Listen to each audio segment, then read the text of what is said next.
Hi everyone, welcome to Phases with Yvette. As you guys already know, my name is Yvette Ndumaya, and as we said, we're going to be bringing to your screen Phases with Yvette, which is about getting to talk to different people about the phases of life, the challenges they've encountered, how they've been able to maneuver it, and what advice they have for people out there. And today we have Sister Temi Tokpe Abdurrahman. So, hi, Sister Tokpe. I'm so happy to have you here, and I can't wait to see what you have to tell us. But I'm just going to let her do introduction of herself and what she does.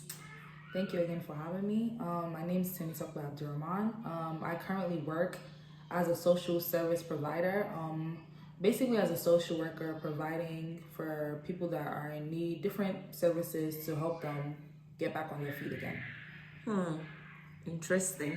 Okay, so now the next thing we're going to ask Sister Temi is, as a child, what did you think you were going to become when you grow, and what changed? So, growing up as a child, I thought I would be in the medical field. So I wanted to be either a doctor or a nurse growing up. So, obviously now that's not where I fell into, but I still fall into the category of helping people. So it's kind of still hand in hand. Um, what changed was I felt like I wasn't smart enough to do it. So I didn't even give it a try. I did have it in mind. And by the time I got to university, I just felt like, okay, I wasn't smart enough to do it. So I chickened out and I went into human services. So when I did get into human services, I felt like, this is a cheap way of me getting through school. However, I didn't know that I still had paperwork to do. So I thought that maybe it would be less work, but paperwork comes it's a lot when it comes to human services. So I still had a lot of paperwork to do. I still had a lot of case studies to do. So me personally, I just gave up on the nursing. But if I got the opportunity, I probably would go back and do it again. However, I'm content with where I'm at as well, of helping people, as long as I'm providing for people and helping people that are in need and speaking for the voiceless. That's very interesting. Sometimes we all have that stage in life whereby we get frightened by our dreams. You feel like you just look at what you want to become, and you feel like it's too big and you think you can't do it. And some of us, sometimes we just say, no, you know what, I don't think I can do this, and we stop. But I'm here or we are here to say, if you have that dream that you want to pursue, no matter how big it looks, please give it a try. It is even better you give it a try and don't succeed, and than for you to later regret in the future why you did not venture. But still, I'm happy that even the career Sister Tokpe decided to choose, Sister Temi or Temi Tokpe, yeah, same thing, decided to choose, still it still gives her that what's the word, it still gives you that balance, and you still feel satisfied with what you're doing, because she still gets to help people, but still, please don't chicken out on what you want to become without giving it a try. It's very important. So the next thing we're going to be asking Sister Temi is, what's the greatest challenge you've had as an adult? How did you handle it? And what do you think there's something you'd have done differently? So I want to say the biggest challenge I want to say contact with, especially going with the year that we passed through, is change. I was so comfortable in being in my comfort zone that I wasn't ready for change. I relied so much on my family members. I relied a lot on my parents. And I just felt like if I don't see them, I won't be able to make certain steps. I wasn't bold enough to, take that leap of faith. And this year that passed, or I had to, I finally manned up and was like, you know what, I need to do this. This is concerning my future. And there comes a time where you have to leave your mother and your father, and they have done their part, and then you have to stand on your own as well. They're not going to be there forever. So yeah. I was able to just, man up and say, you know what, I need to move forward. That's very interesting. You know what we talk about comfort zone, right? Sometimes when we are in our comfort zone, we find it very difficult to live because of the uncertainty out there. We are afraid of, we don't know what's waiting for us in the other side, but one thing I've also come to realize is that nothing good really come out in our comfort zone. At some point it's actually very okay. At some point it's good, but you also need to get to a time where you have to just take grab the bull, by the horn and say, you know what, I have to go out there and see what's out there for me. You know how they say, you want to fly and you be like, what if you fall? But the question is, what if the question is, you know how they say if you want to jump and they say what if you fall, and some people say what if you fly. You just never know what is waiting for you on the other side until you make that decision. Trust me, do not always stay in your comfortable zone. I'm so grateful to Sister Temi that she decided to make that move where she left her comfort zone. And trust me, I'm sure in years to come, she'll be back here to tell us where she is at that time, because we know she's, a lot more is going to be happening in her life as at then, by the grace of God. So the next question is, we know that, I've known you for a while now, and I know that there's something that's really been going on with you, with your Christian life, and, surrendering wholly to God and all this stuff, which has been really great and very beautiful. The question now is, tell us about your journey, into surrendering wholly to God. What actually inspired you? What pushed you to say that, okay, I've gotten to that place where I just want to let go and let God? And how were there challenges that you encountered, and how were you able to handle those challenges? And what advice do you have for people who are in that place where they feel like they also want to give their life to Christ wholly, but there's also this fear in them because they're still a bit confused on how to do it? What advice do you have? So like I said, the question is, tell us about your journey in surrendering wholly to God. What was that push? What made you to make that decision? And what are the challenges you faced, and how have you handled them? So what first pushed me to getting closer to God and everything was the encounter I had with him. There comes a time where when things are not working out for you, and I feel like God purposely does it to get you, he does it to get your attention.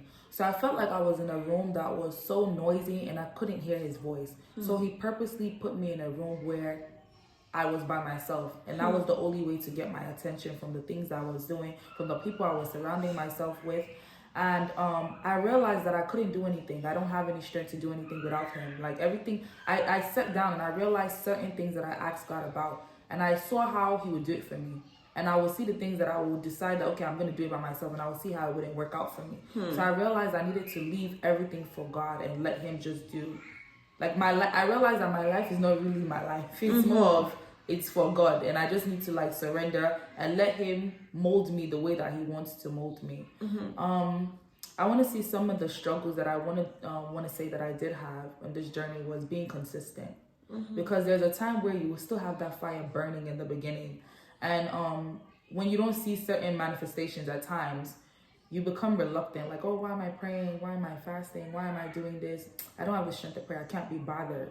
So I feel like it was kind of difficult being not hot and cold. You have to pick one, So it was kind of difficult on my side, just trying to be consistent and just having my faith strong, and not not having a shaken faith in a way. Oh, wow.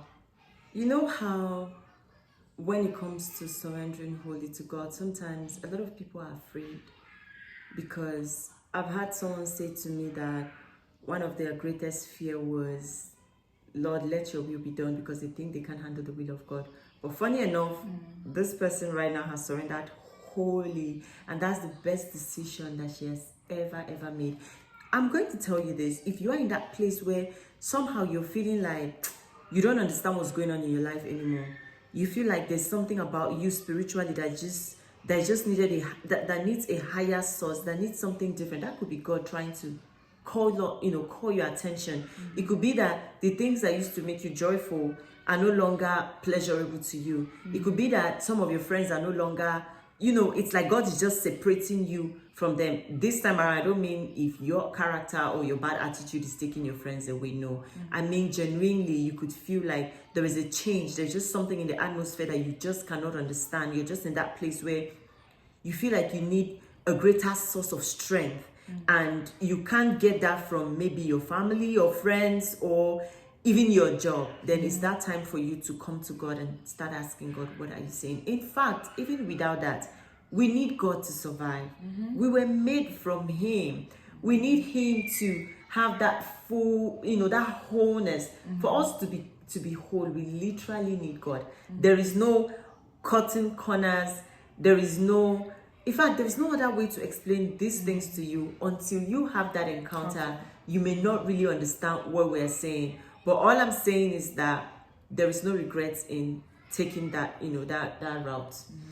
So the last question is, what advice do you have for anyone who is in a phase of their life right now that they're a bit uncertain and or they need like clarity? What advice do you have for them? The first thing I will say is joy cometh in the morning. So if your today is bad, don't fear that maybe your tomorrow will be the same. Always have that faith that like your joy is coming tomorrow.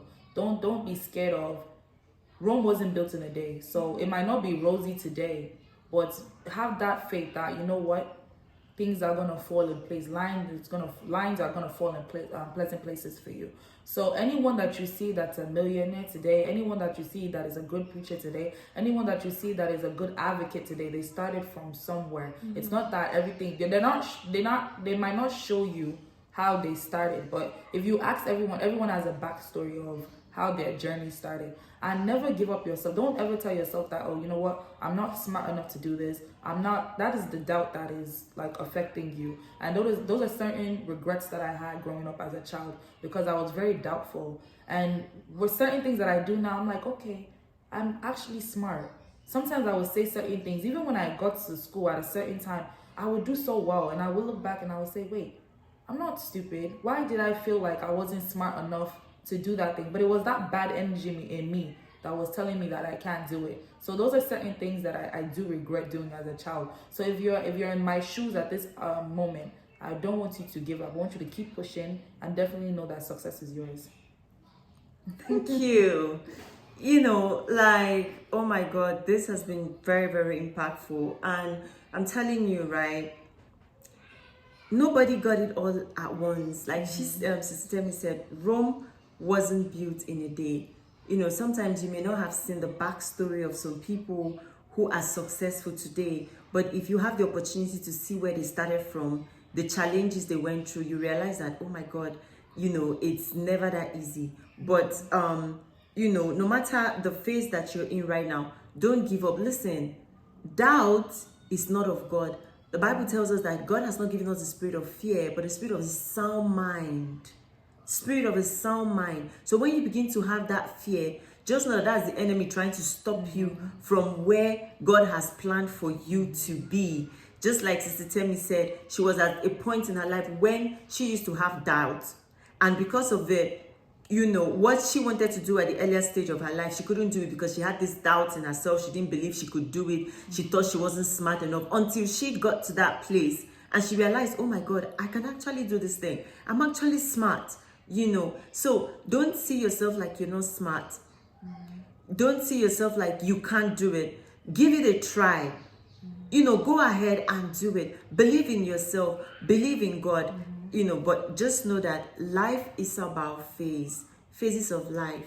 It's just like when you plant a tree, when you take a seed, right, and you put it in the ground, you don't see what's happening down there, but the seed will get to like die and then rot.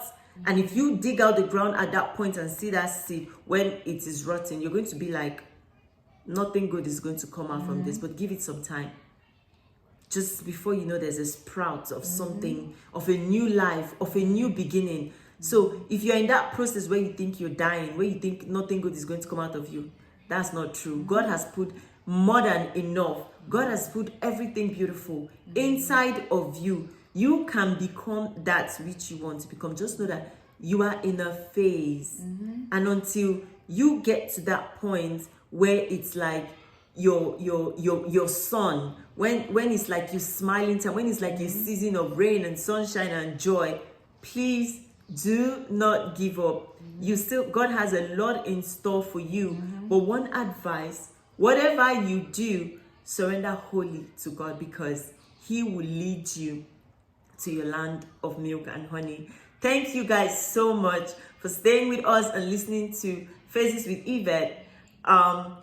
We are going to be I don't know, maybe I should ask, who would you like to see on the screen on the next on the next Faces with Yvette? Even though we'll be revealing to you soon the next person that's going to be coming to your screen, but if you have anybody who you feel like you want to see on Faces with Yvette, please, you can DM us and let us know who the person is. And if you think you have a story to share by yourself, who you want the world to know and learn from, please also feel free to send us a DM. Thank you and bye until next time.